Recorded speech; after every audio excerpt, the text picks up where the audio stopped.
Yeah, good day everybody. On today's class we'll be treating the pencil dress. And as you all know that the pencil dress is a dress that is actually tapered just to look slimmer on the side. So it's not like the regular dress that is on the basic level that is loose. So the same thing you did when you were doing your pencil skirt as converting the basic skirt to the pencil skirt is what we're still going to do on this. So the first thing is for us to draft our basic dress block, and that's what I've done on the board here. So I'm going to finish it up so as to see that we're on the same page as well.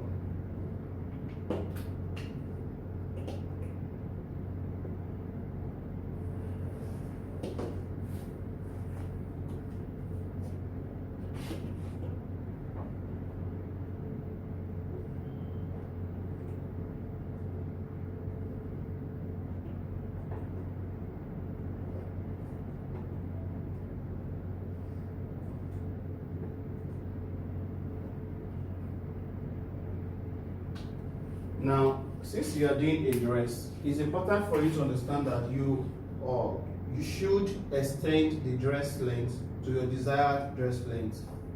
And now I'm going to do that for this. I'll extend this length of my basic dress to my desired dress length.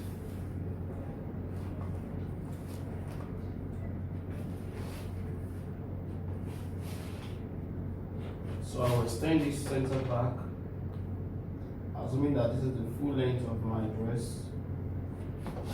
Do the same thing here.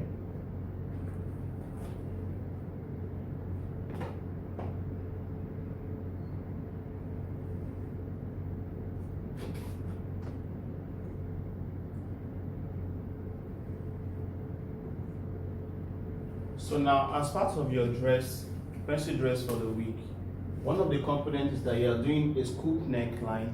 And a scoop neckline is a neckline that is high neck, but you can as well reduce it on the center front here. So for the center front here, we're going to come down within 1 cm to 1.5 cm to give a little bit of ease. That's a scoop neck. A scoop neck is more or less like your basic round neck. So now, once we've drafted the basic dress, now on the component for the dress, we are having a French dart.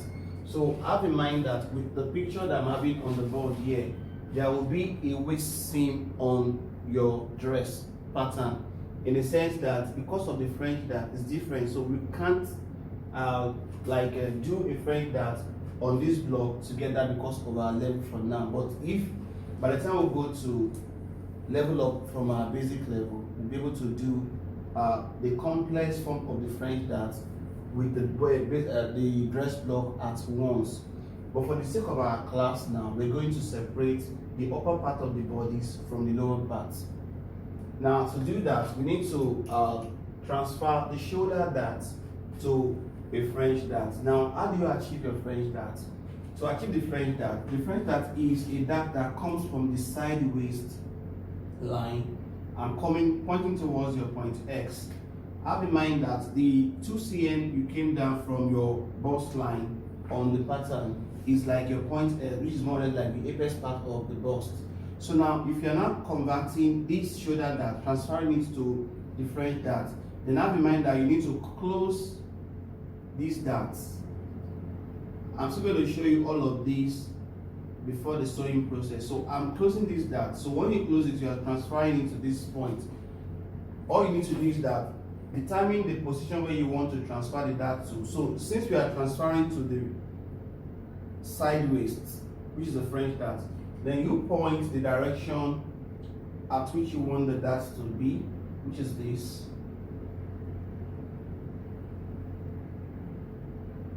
Then that means that the dart that was formerly on the shoulder line is now around here. So now this is now the French dart position. And that's why I said that means your dress is going to have a waist seam line. That is, I'll be joining on the waist. So once you have transferred the basic dart from the shoulder to the French dart, then you can now change your neckline. And I said for you to do your neckline, all you need to do is that from the basic neckline that you have here, from this neck point here, you come down 1 cm to 1.5 cm. So I'm going to do 1.5 cm here. 1.5 cm. Then on your neck here, you're going to do 1 cm inward because it's a scoop neck. So whatever neck measurement you take inward on the front neck point, you're going to do the same thing on the back neck point. This is my neck point here, and this is also my back neck point. So all I need to do is just from your NP, which is this point, go inward 1 cm as well. So now all you need to do with your curve ruler, place it on the new 1 cm that you went in, then on the 1.5 cm here. So this is what you're having. So this is my new neckline, which is this. So this one is actually going up. And I said this dart has been transferred from the basic shoulder dart to the French dart. I'm going to show you how to do that before the sewing comes up. Now the next thing for us now do, now we are doing a pencil dress. That means that the dress must be shaped enough not to have this kind of free, loose feet. So for us to do the pencil, the same thing we did when we were doing our pencil skirt. So on my side seam here for the front, I'm going to go inward by 1.5 inches. 1.5 inches rest, yes. So here at the base of my dress, I'm going to measure 1.5 inch in. This is to taper the end part of your dress block. You do the same thing at the back as well, 1.5. Now, if you want your pencil dress to look well tapered, understand that once you are working with a pencil dress and it is tapered, that means your movement or how you walk in the dress will have to change as well, because you've actually tapered it, so you might not be able to move as much as you want. So that's why most times some pencil dresses are easily or mostly sewn with stretchy fabrics, so that at least you have that ease of movement. But in this case, we'll be having a vent allowance on our center back, and when you have a vent allowance, it helps you to have this kind of easy movement when you are wearing the pencil dress. So now I've actually measured in 1.5 inches on the end part of the front, and I'm doing the same thing on the back. Now, then I'll connect. So what you need to do is, what I usually do is that on my pencil, I make sure that I go up from this hem line like 2 inches upward. 2 inches upward. You do that. At the back also, you go upward by 2 inches, so that when I'm connecting, I connect to that point direct.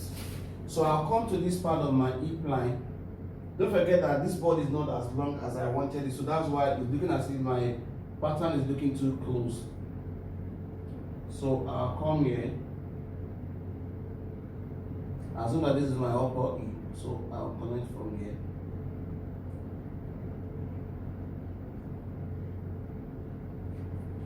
Because I don't want to use that hip line.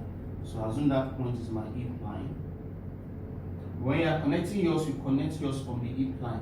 So now you can see that this place is a bit straight, and that's where you can connect your own as well. So I'm assuming this place is my hip line. This part of the board is too lower for me to connect, for me to look a bit funny. So now after you've done this now, understand that you will have to cut out your pattern on the waistline, and that's because we are actually doing a French dart on the front panel. So this part will be the lower part, while this side is the upper part of the dress block. Then don't forget that all the time you need to shape the center back of your dress, and the standard is 2 cm. So now I'm going to go in here, inward on the center back on the waistline, 2 cm in. Then I'll reconnect on the center back line, going inward 2 cm. 2 cm. Then what you do is that once you go into 2 cm, that's the shaping for the center back, so that it can relax when you fix in your zip. So how do you do this? You connect from this point to the back line. Don't forget that this is your back line. still remains valid for what you are doing. So place your ruler on that 2 cm in on the waistline. Then you connect to this. See me? Then you connect back to the hip line. See on the center back. Now you can look at it now that it has been shaped. And there's one more thing that we can also do on our pencil dress. But when else we are doing pencil dress, I will actually introduce that one. You can still taper or shape in the center back, just like the same way you did when you're doing your skirt. So it's still the same procedure. Now, the next for us to now do now is to make sure that we had the zip allowance. Now, my pattern looks so close to the board, but I'll still try and add my zip allowance. So my zip allowance is 2 inches. 2 inches is my zip allowance. So I'm going to put here. So you can assume that I have like 1.5 inches here now. We are going to do 2 inches for zip allowance. So you have to follow this center back line. This center back line now, because now this is going off because we've already done the shaping. You get me now? We've done this shaping, so this one is going off. It's no longer there. So I'm working on the new line. So when you are doing yours, you do 2 inches. But now because of what I have on the board, I'm just doing 1.5 inches. So it is 2 inches. I'm adding my zipper allowance. So that's what we do all through to the end part of the dress block. So actually I'm going to use this now. But by the time I'm going to show you the pattern as well, you understand how to do it properly. By then we'll also be on the same page.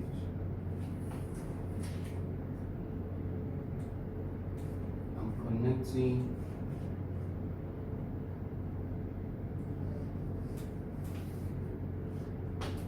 Now this is my zipper allowance line, which is 2 inches. Like I said, now don't forget that we said that this particular dress block we are doing is a pencil dress block, and we need to, because of the French, that there is going to be a waist seam. So you need to separate the lower part of the dress away from the upper part. That means we're going to disconnect this one from here. We're going to join it separately because of this French dart. You do the same thing on the back while you still hold your normal dart. Now, one thing you should understand is that for this dress, you have to sew this French dart and this dart. However, we can transfer this dart and this dart into one to form our French dart. So I'm going to show you that process in the next video I'm going to be sending across to the group. So now back to this place. Now, part of the complaint for the dress is that our dress pattern should have event allowance. Now, what's event allowance? Event is an opening in dresses whereby the other side of the skirt laps on the other side. Now, there are 2 panels at the back. So once you create event, that means when you're sewing it, you have to, it's one part must lap. While a slit is just an opening in between a garment, which can either be on the center front, side, or on the center back. But now this is event. Event usually laps on the other. So now, for us to create our event allowance, because it's a normal short dress, so from the end part of your dress, you measure 8 inches up. So I'm going to measure my 8 inches up now, so that as you can see how to do that on your own dress too. And while we're creating the event allowance, that's because we've actually tapered the dress. We penciled it, so we need to do that for ease of movement. So you come here, and I'm going to measure 8 inches now. So now you measure up 8 inches upward. So once you measure it, then you do this. This is what we have now. You see now? So that shows that I still have my zipper allowance there, but when I get to this point, it becomes my vent. Now, you should understand that you cannot always sew all this downward. That means because the vent is taking more space on the center back, then this zip allowance that was once 2 inches will still reduce a bit. Do you get it now? But it should indicate that your vent is there. So that means with this now, we're actually done with the little aspect of our pencil dress for today. And what we're going to go into is to indicate, okay, we indicated the veins, then now is the sleeve lock. Now on the sleeve, the component says you are working with a long sleeve with ruching on the wrist line. So that shows that once you are done with your sleeve lock, don't be scared if you have not done any sleeve pattern before. We're just going to show you all the process. That's not something to worry about. But for now, this is my full sleeve length. And because of the picture I have on the board, this is a long sleeve with ruching on the wrist area. Now there are two ways to do your ruching. You can either do the ruching with elastic without putting a band, and you can do one that carries a band. Whatever is your choice is what you work with. So your ruching can be done with your same techniques of the gather techniques, where you can gather with your thread line, or you can use elastic to also do the ruching effect. Now let's assume that your sleeve length, if your sleeve length is 22 for instance, you need to what? Subtract from the sleeve length your band allowance. Now the band varies in size based on your choice, and I can decide that I want to make my band to be 2 inches. Finish width of length of the band is 2 inches. So I'll come here on my pattern,